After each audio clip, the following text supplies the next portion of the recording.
Salve Fratres, welcome back into the jungle of Protestantism. Kali ini saya beri judul meta argumen atas retorika MYM antara filsafat, logika, dan iman. Ya, let's try to belajar ya. Dalam polemik Protestan dan Katolik itu sering muncul tuduhan klasik bahwa ajaran gereja Katolik tidak murni Alkitabiah karena syarat dengan pengaruh filsafat Yunani. Tuduhan ini kembali diulang oleh MYM yang menuduh doktrin Katolik lahir dari konstruksi Aristoteles dan Plato, bukan dari wahyu kitab suci. Nah, Ekaristi disebut produk dari teori substansi dan aksiden. Selibat dituduh warisan Platonisme, dan teologi Aquinas dikatakan hanya hasil spekulasi Aristotelian. Sekilas untuk orang yang malas belajar, klaim ini tampak meyakinkan, terutama bagi mereka yang tidak terbiasa dengan sejarah teologi.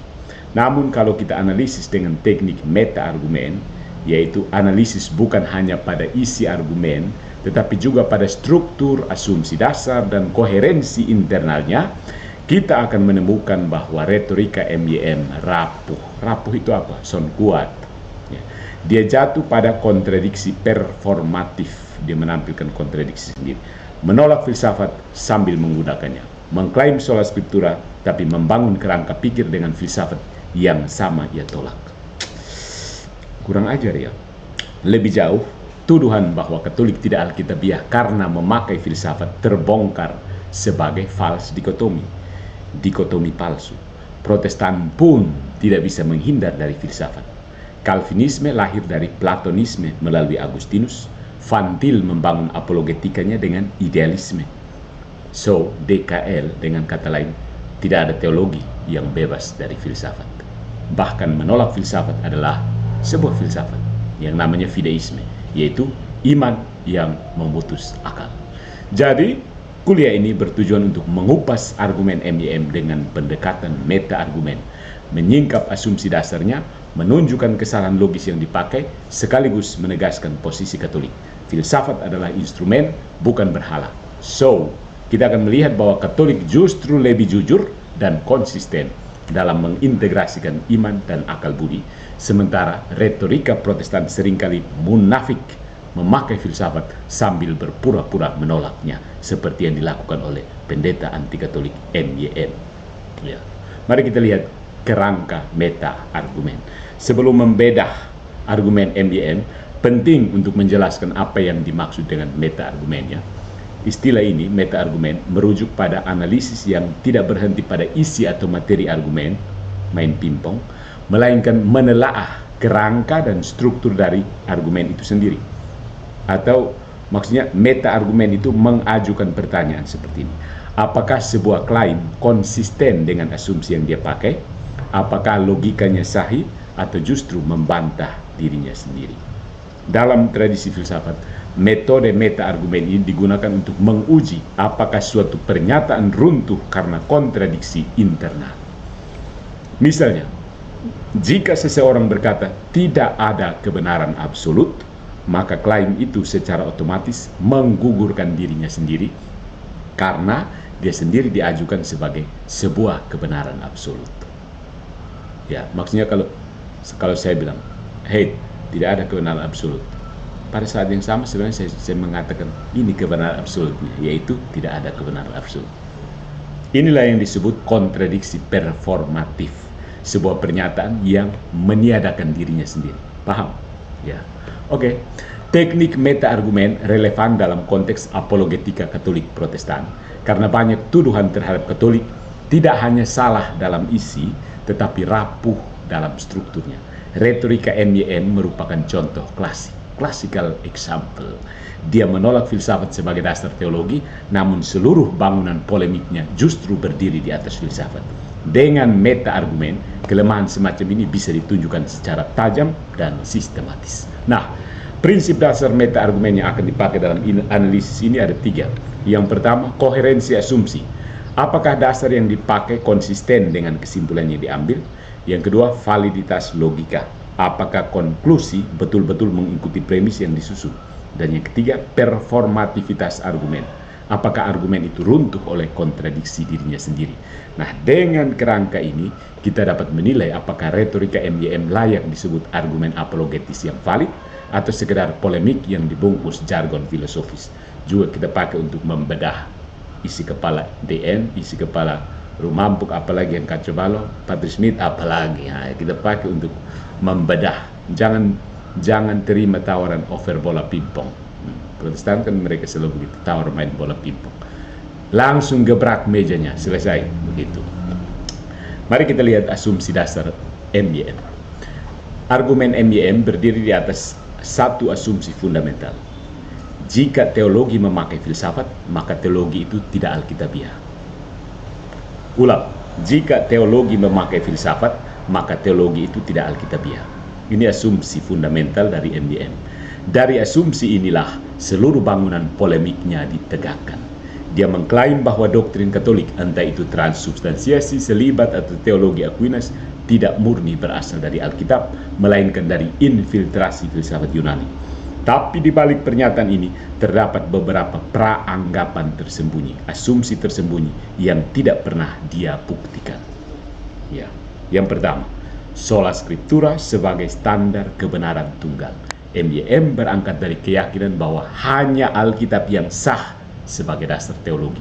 Segala bentuk refleksi teologis yang melibatkan filsafat dipandang sebagai pencemaran. Tetapi asumsi ini sendiri tidak pernah ditemukan dalam Alkitab. Sola Scriptura adalah sebuah konstruksi pasca reformasi, bukan dogma yang diwariskan para rasul. Berarti.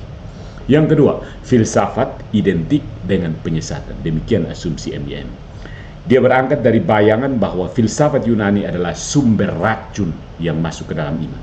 Padahal tradisi Kristen sejak awal menggunakan filsafat untuk memperdalam iman. Paulus sendiri mengutip penyair Yunani dalam Kisah Para Rasul bab 17 ayat 28, dan para bapak gereja menggunakan kategori filsafat untuk menjelaskan iman kepada dunia Helenistik. Menolak filsafat sama dengan menolak bahasa dan konsep yang memungkinkan pewartaan Injil dipahami lintas budaya. Yang ketiga, Protestantisme bebas dari filsafat. Ini asumsi berikutnya. MYM ingin menciptakan dikotomi. Katolik sama dengan filsafat, Protestan sama dengan Alkitab. Tetapi sejarah teologi menyangkal asumsi, membantai habis asumsi. Calvin jelas dipengaruhi oleh Platonisme melalui Agustinus. Luther banyak berhutang pada nominalisme abad pertengahan. Cornelius Van Til yang diagung-agungkan MYM itu membangun apologetikanya di atas idealisme modern. Dengan kata lain, Protestantisme tidak pernah murni Alkitab. Itu hanya omong kosong. Ya. So, asumsi dasar MYM rapuh sejak awal. Dia mendasarkan seluruh serangannya pada klaim yang tidak bisa ia buktikan dan bertentangan dengan fakta sejarah. Bahkan jika dia bersikeras bahwa Katolik salah karena dipengaruhi filsafat, dia harus konsisten menolak Protestantisme yang lahir dari rahim filsafat yang sama. Oke, mari kita lihat inkonsistensi internalnya. Tadi itu asumsinya yang sudah dibantai. Sekarang apa yang tidak konsisten dari argumennya? Sesudah melihat asumsi dasar, dengan segera terlihat bahwa retorika MYM tidak hanya rapuh, tetapi juga penuh kontradiksi internal, baku naik satu sama lain. Dia menolak filsafat, namun saat yang sama, seluruh kuliahnya berdiri di atas landasan filsafat. Ini apa namanya kalau bukan baku naik sembarang? Ya. Yang pertama, menolak sambil memakai. MYM menyebut transubstansiasi sebagai produk Aristoteles, selibat sebagai warisan Platonisme, dan teologi Aquinas sebagai Aristotelianisme yang dibaptis. Jadi dia membaca Katolik sepenuhnya lewat kacamata filsafat Yunani. Akan tetapi pernyataan-pernyataan itu sendiri adalah analisis filosofis. Dia mengutuk dengan tangan kiri apa yang dia genggam erat dengan tangan kanan. Welcome into the jungle of Protestantism, MYM. Yang kedua, Katolik sama dengan filsafat, Protestan sama dengan Alkitab. Kok? Dia membangun dikotomi palsu. Katolik bersandar pada filsafat, Protestan bersandar pada Alkitab. Tetapi di tengah pembicaraannya, dia mengakui bahwa Calvinisme adalah sebuah kerangka filosofis. Bahkan ia menyebut Calvin sendiri sebagai filsuf. Artinya, standar yang dia pakai untuk menyerang Katolik justru menghantam Protestan di titik yang sama. Kontradiksi performatif ini membuat tuduhannya tidak lebih dari senjata makan tuan kakak, begitu. Kami orang Soeom begitu. Yang ketiga, retorika versus realitas. MYM berulang kali menekankan bahwa basis iman hanyalah Alkitab, bukan filsafat. Namun yang dia lakukan selama 1 jam penuh justru bukan eksposisi kitab suci, melainkan kuliah sejarah filsafat yang dipelintir untuk melawan Katolik. Dia berbicara dengan idiom Aristoteles, substansi, aksiden, penggerak pertama, dengan diksi platonik, dunia ide, dunia bayangan, lalu menutup dengan seruan kembali ke Alkitab. Retorikanya dan realitas isi pembicaranya saling meniadakan, alias baku naik satu sama lain. Begitu. Jadi MYM tidak konsisten dengan dirinya sendiri. Dia menolak filsafat, tapi tidak bisa melepaskan diri dari filsafat. Dia menyerang Katolik karena memakai filsafat, tapi diam-diam mengakui bahwa Protestantisme juga berhutang kepada filsafat. Inilah inkonsistensi internal yang akan semakin tampak ketika kita menelaah kesalahan logika formal yang dia lakukan. Jadi sudah asumsi dasar sudah dibantai, inkonsistensi internalnya sudah ketemu. Sekarang apa sih kesalahan logika pendeta MYM? Kan saya sudah bilang dia tidak lulus logika dasar. Selain asumsi rapuh dan kontradiksi internal, retorika MYM penuh dengan cacat logika.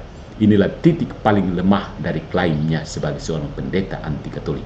Karena sebuah argumen tidak hanya dinilai dari isi, melainkan juga dari bentuk logisnya. Beberapa kesalahan paling menonjol, mari kita lihat. Yang pertama, genetic fallacy. Oke, genetic fallacy. Falasi dari asal-usul sesuatu. MYM menolak transubstansiasi hanya karena asalnya dari Aristoteles.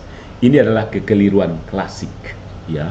Menolak sebuah gagasan karena asal-usulnya, bukan karena kebenarannya. Coba. Jika logika ini konsisten, maka seluruh iman Protestan pun harus ditolak. Karena lahir dari rahim humanisme Renaissance dan filsafat modern. Tapi mau diakui MYM atau tidak, bahkan Alkitab Perjanjian Baru sendiri ditulis dalam bahasa Yunani dan memakai kosakata filsafat Helenistik. Dan ini akan gugur dengan kriteria yang sama. Berani ke tidak buang Perjanjian Baru, Pak MYM? Son berani toh. Yang kedua, Strawman argumen. Dia, MYM, menggambarkan Ekaristis seolah-olah murni produk spekulasi Aristotelian tentang substansi dan aksiden.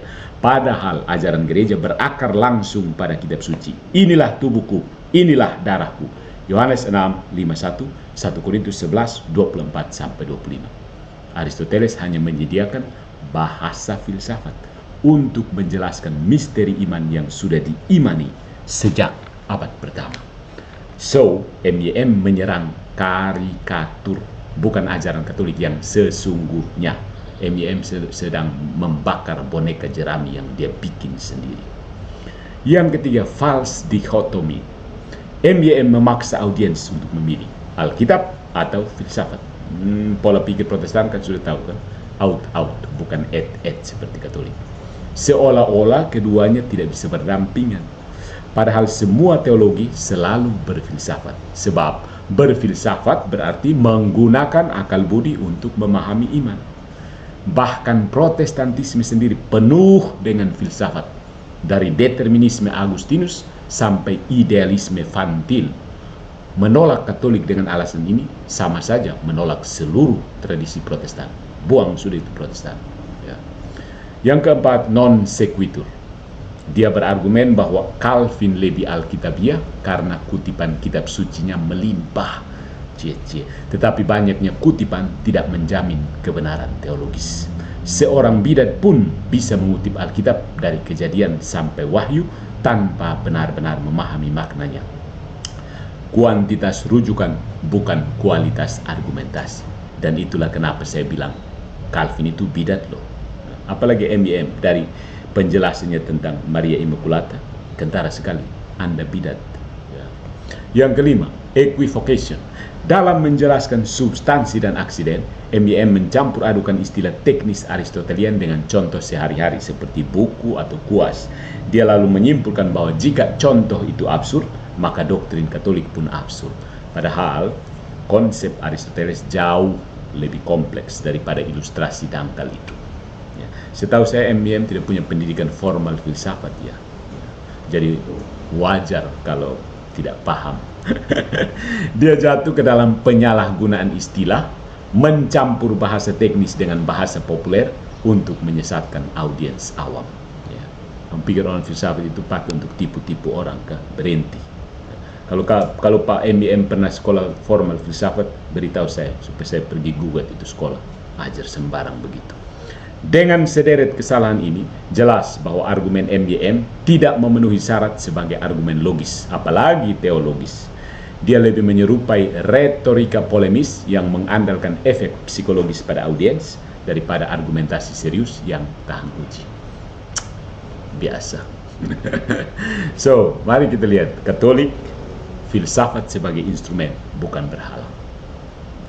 Salah satu kesalahpahaman terbesar dalam retorika MIM adalah anggapan bahwa gereja Katolik menyembah filsafat Yunani dan menukar wahyu dengan spekulasi. Tuduhan ini menunjukkan kurangnya pemahaman akan posisi Katolik terhadap akal budi dan iman. Jangan sok tahu tentang iman Katolik. Ya. Orang Katolik saja belum paham, apalagi Protestan. Orang Katolik saja banyak yang belum paham tentang iman Katolik, masa Protestan kok angkat diri lebih tahu tentang iman Katolik. Kamu dua dek garis itu baku cas di situ. Siapa yang jago supaya datang ketemu saya, begitu. Kamu dua berdebat di situ supaya datang lawan saya. Yang pertama, posisi Katolik.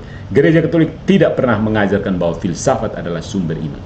Filsafat hanyalah instrumentum, alat bantu yang dipakai untuk menjelaskan misteri iman dengan bahasa yang dapat dipahami manusia.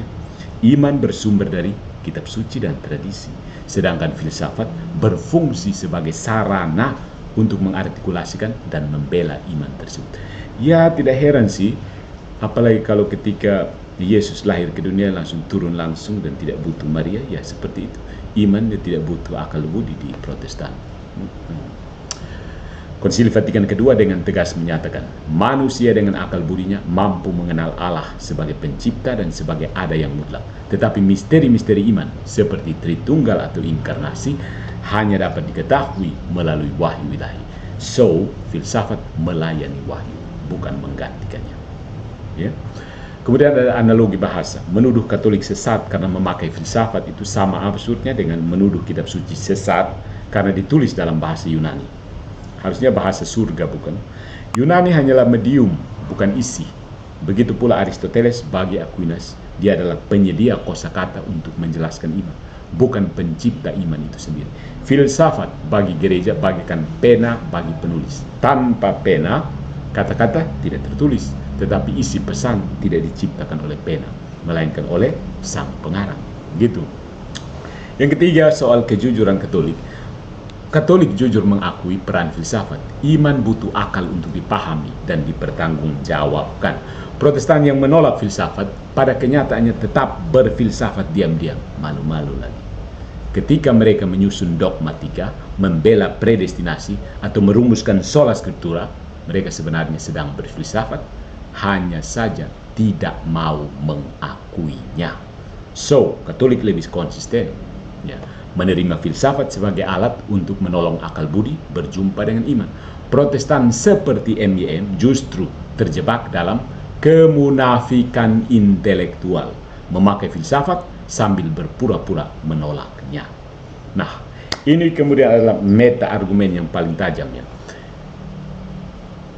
Dengan teknik meta argumen, kita akan menyingkap ironi terbesar dalam retorika MIM. Menolak filsafat itu sendiri adalah filsafat.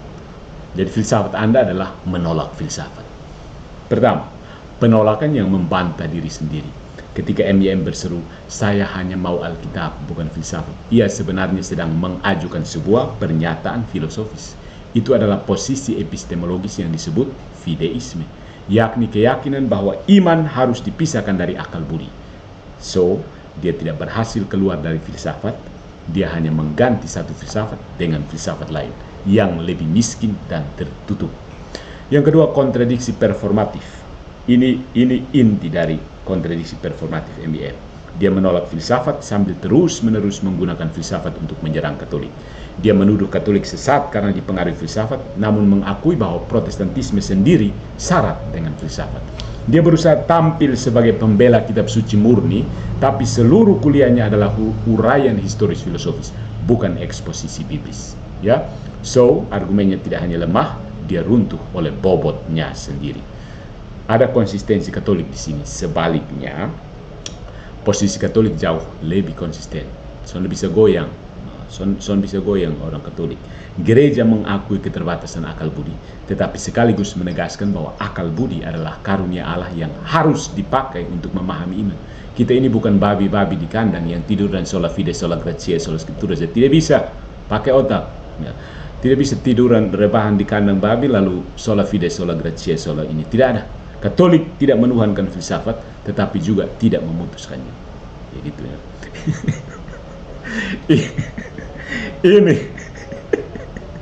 Inilah integrasi. Inilah integrasi iman dan akal budi yang ditegaskan oleh Santo Yohanes Paulus II dalam ensikliknya bernama apa? Fides et Ratio. Iman dan akal, dua sayap yang menuntun jiwa menuju kebenaran. Begitu Pak Pendeta. Kalau rebahan sama pakai otak tidur di kandang baru bilang soal fide, tidak ada. Nah, jadi meta argumen ini menutup dengan ya tajam tadi analogi kandang babi kan.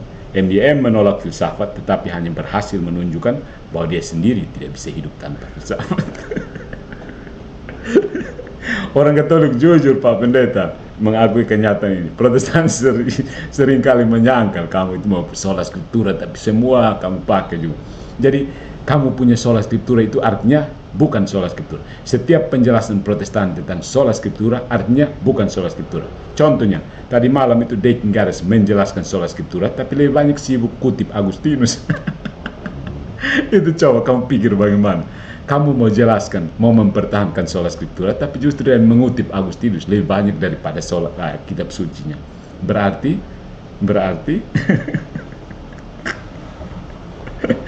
yang satu tampak konsisten Katolik, yang Protestan terperangkap dalam retorika yang meniadakan diri sendiri. Jadi retorika panjang Deki tadi malam contohnya itu. Kau masa mau mempertahankan sola scriptura, tapi malah kutip Bapak Gereja. Itu kan tradisi Katolik. Kurang konsisten. Harusnya kalau bicara sola scriptura ya Alkitab saja. Sola scriptura artinya apa? Hanya tulisan kan. Ya.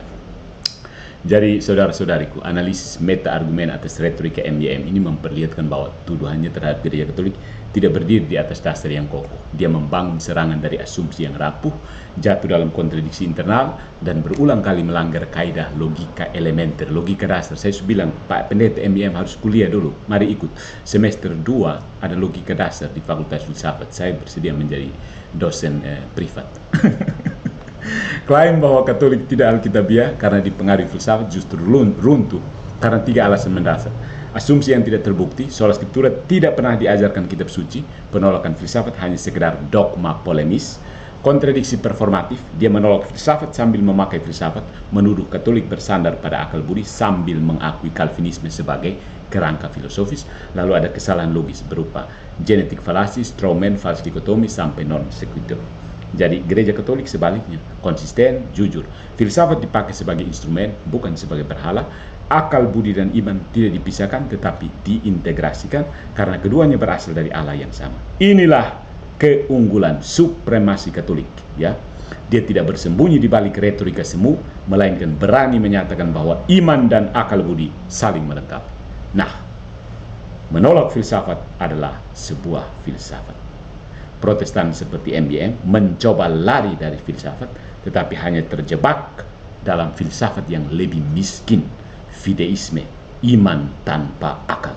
Gereja Katolik justru berdiri tegak, jujur, dan konsisten. Filsafat dipanggil untuk melayani iman, bukan menggantikannya. So, serangan MYM tidak lebih dari retorika yang membantah dirinya sendiri. Katolik tetap berdiri di atas fondasi yang kokoh, kitab suci, tradisi, dan akal budi yang dipersatukan dalam terang wahyu ilahi. Nice try, Pendeta MYM.